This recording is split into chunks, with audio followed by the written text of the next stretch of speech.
اپنی right side سے کچھ اشارہ ملا تھا۔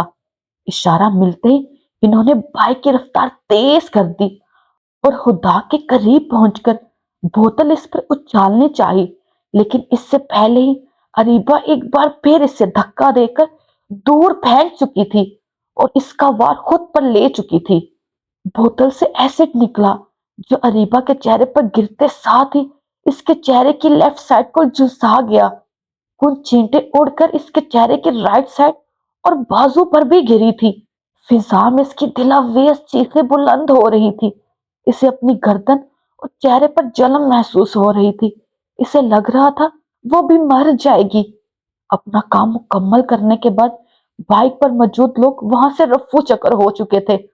یزدان کو لگا تھا اریبہ نے ایک بار پھر سے اس کی بہن کی جان بچا لی ہے، لیکن اریبہ کی چیخیں اس کے دل پر کسی ہتھوڑے کی طرح لگ رہی تھی۔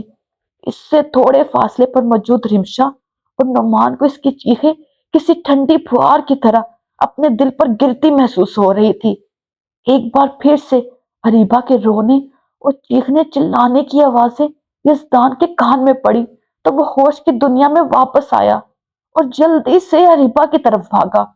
نیچے زمین پر جھک کر اس کا سر اپنی گود میں رکھا جو درد کی وجہ سے بے ہوش ہو چکی تھی۔ لوگوں کی بھیڑ میں موجود ایک بزرگ ایمبولینس کو بھی بلا چکا تھا۔ ایمبولینس کے وہاں پہنچتے ہی یزدان اسے اپنی گود میں بھرے ایمبولینس کے اندر بیٹھا تھا۔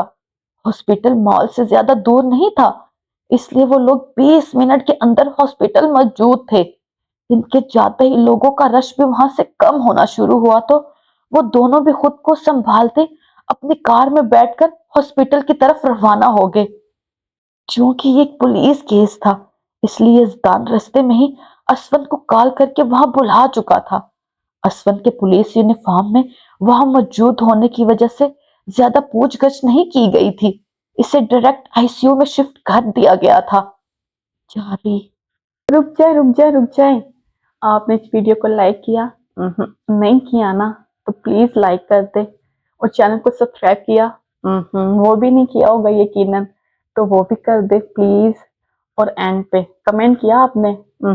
نظر آ رہا ہے آپ نے کمنٹ نہیں کیا، تو وہ بھی کریں تاکہ پتہ چلے یہ ویڈیو کہاں سے دیکھی جا رہی ہے۔ ٹیک کیئر، اوکے، اللہ حافظ، take care, tata, bye bye.